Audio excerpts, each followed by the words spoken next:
Well, good afternoon, everyone, and welcome to this October 14th update, pandemic update here for the City of Richmond.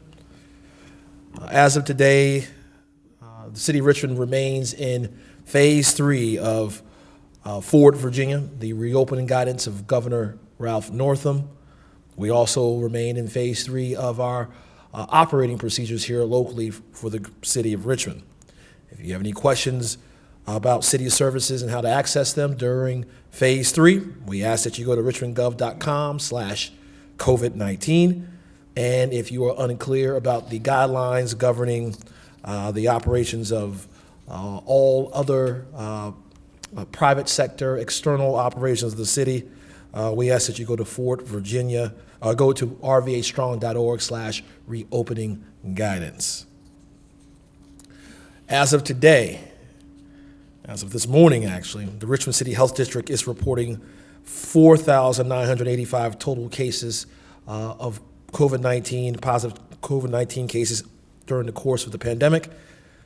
Unfortunately, 62 Richmond residents have lost their lives to this virus. We had no lives lost since last week, and that's a good thing. However, I do want to take a moment of silence in memoriam of those we have lost.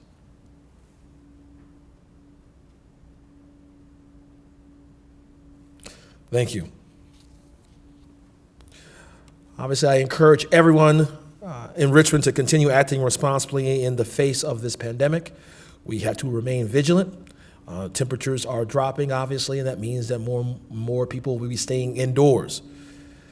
And you remaining vigilant and also taking this seriously is just not for yourself. It's also for those who are most at risk, whether they're family or friends or just the general public.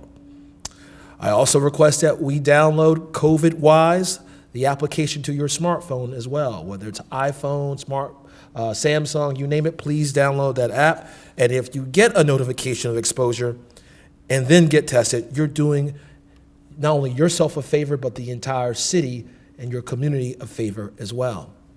Now, in regards to testing, we will continue to have free available testing events in the city and in the region. The options for the next week, October 15th, from 9:30 to 11:30, there will be a testing option at Epiphany Lutheran Church.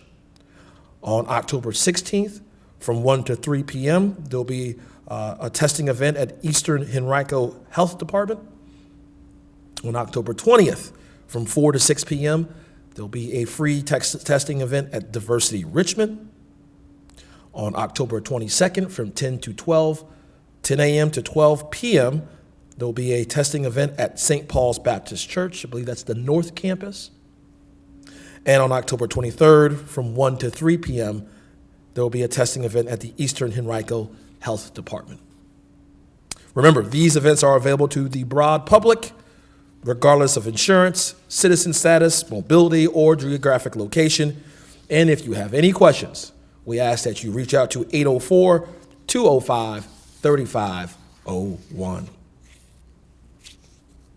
Now, shifting gears, at Monday's informal meeting of Richmond City Council, my administration, the Richmond City Health District, and Richmond Behavioral Health Authority presented a plan to address some of the health disparities this pandemic has illuminated. We recommended that $500,000 in special purpose funds from the surplus go to support a mental health pilot, a doula fund, and a gun violence prevention strategy. These allocations were developed with guidance from our Health District Director, Dr. Danny Avula, and the city's Health Disparities Working Group, a diverse group of community providers and experts in all three of these issue areas. Now, instead of supporting this strategy, the council has decided to move the funding into a special fund with no current plans on how to spend those dollars. The council has said they plan to move swiftly. And considering the urgency of health disparities prior to and especially in the midst of this pandemic, I certainly hope they do so. I certainly hope they move as swiftly as possible. But regardless, my administration's priorities remain the same, rooted in data and in community input. We will continue to recommend investments in preventing gun violence, investments in improving maternal and infant health outcomes, particularly within Black and Brown communities, and investment in providing free mental health services to those who need them the most. Now, my administration is also proud to support independent child care providers as they care for school-aged children during this academic year. And in addition to standing up sites at Richmond Public School buildings, today I'm happy to announce that Friends Association for Children is receiving a grant from the city to serve school-aged children.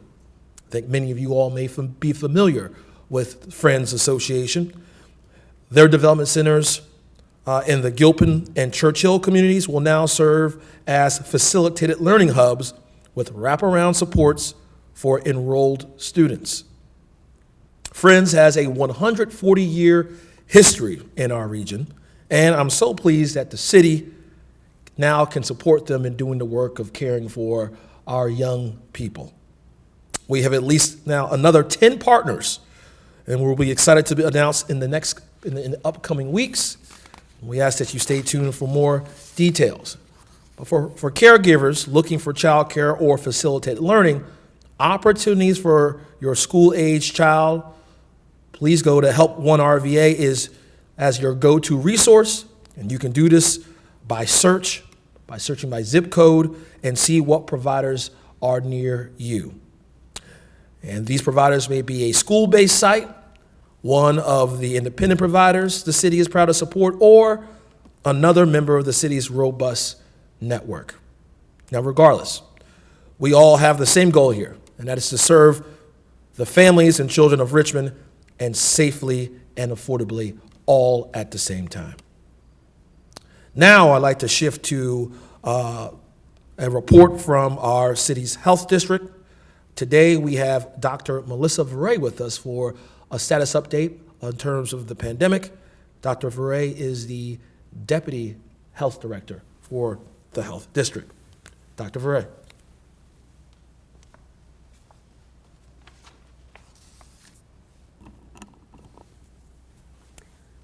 Good afternoon. Last week, or this week, update for this week, we are sad to report, or it's unfortunate to report, that we are beginning to see concerning increases in COVID-19 activity in Richmond, both in terms of our case incidence, which is now 12.1 per 100,000, and in terms of increasing hospitalizations being reported to us in Richmond City Health District. We have been seeing these most notably since the beginning of this month, and we have been looking at what might be driving them. Obviously, the same underpinning things are in play. We continue to be concerned about our elderly population and about outbreaks in long-term care facilities. We continue to work very closely with long-term care facilities to mitigate and to help them control outbreaks. But we're also continuing to see rates of our exposures in weddings, in restaurants, workplaces, healthcare offices, healthcare hospitals, educational settings. It runs the gamut. What this says to me is that right now is our opportunity to cut this off. If we can continue to be vigilant, as Mayor Stoney said, about mask wearing and social distancing, we won't see a surge. I am concerned that if we do not pay attention to this, do not pay attention to early signs, we will be looking at increasing cases that will impact all of our community throughout Richmond. Even within the region, we are seeing increases where our city and the region was at moderate community transmission last week for 2 weeks and is now back at substantial community transmission. Within the region, we are seeing more ICU hospitalizations for COVID. We are seeing more ventilator use for COVID. So across the board, this is a call to action for all of us. to remember to hold on, to remember to social distance, and to remember to wear their masks to protect others. It's not just for us, it's really more for us to protect others. A lot of folks don't know that they're infected, and we are infectious when you have COVID-19. You can be infectious before you show symptoms. So it's really, really critical that we continue to wear our masks and socially distance.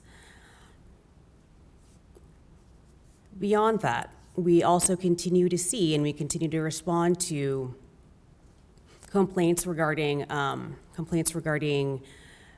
the executive order around mask wearing and social distancing in facilities. We continue to see them within our restaurants, within our bars, within our groceries.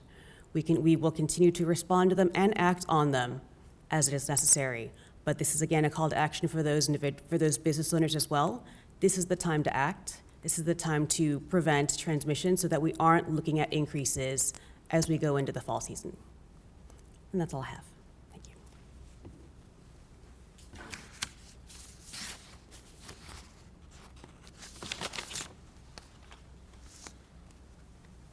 And let me just reiterate what Dr. Veray just stated. Let her report serve as a cautionary sign to our community. I've come to this podium on a weekly basis and have been proud of the work we've done over time into bending that curve because of the use of our masks and covering our faces. However, I've also stated that we are not out of the woods. There is no vaccine. There is no therapy. And that means that we only can lean on our personal responsibility. And it is our responsibility not only to keep ourselves safe, but keep our community safe as well. And the best way to do that is to continue to use your mask, wear your mask, and to me that matters no matter where you may be. We obviously have seen on the news, I don't care what channel you may watch, the instances of rising case counts in other states in the nation. And as I've said in the past, I will do everything necessary with the advice and the consultation of the health district to keep the community at large safe. Now, we can avoid the fate of some of these other communities by continuing to be responsible and vigilant, wearing our masks, keeping our social distance, and washing our hands. But most of all, adhering to the CDC guidelines and to the governor's executive order.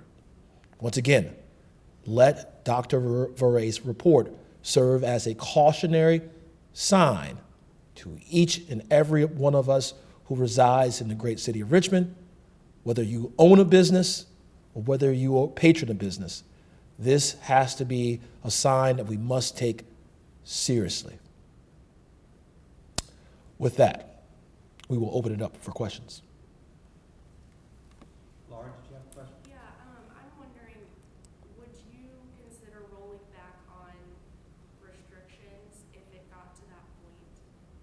Yes, I'm in a daily, I consult the health district on a daily basis. And if the health district were to advise, Dr. Vula, Dr. Veray were to advise that we are in a danger zone for all of our residents, and we need to roll back to a different phase. We're in phase 3 now, but downgrade to phase 2 or anything of the sort, as I've said before, I would do that without any hesitation.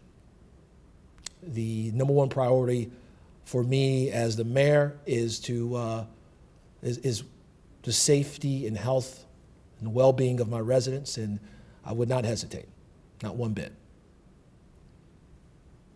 And for Dr. Veray, I know you mentioned some of the concerning numbers might be stemming from weddings, restaurants, workplaces. What has changed in the last few months to now that might be causing this increase?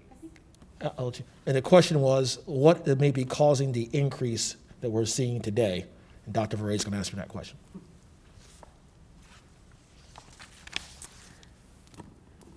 I think that's something that we're looking into increasingly. What I suspect we're seeing is a combination of things. I think we're seeing more people getting out and about. I worry that we're seeing fatigue. I worry that it's very hard to stay socially distanced. It's very hard to wear your mask everywhere you go. It's hard to not do the things that we're used to doing to keep ourselves healthy and stay whether, be with family, be with friends. And I worry that over time that's gonna catch up with us. And so I think with this new normal, it's why we keep saying the same thing. You need to stay vigilant. We also, and I think that because we are seeing such a broad array of different kinds of places where people have been when they've been infectious, it really does run the gamut. And so that actually also reminds me to say, people are definitely not aware.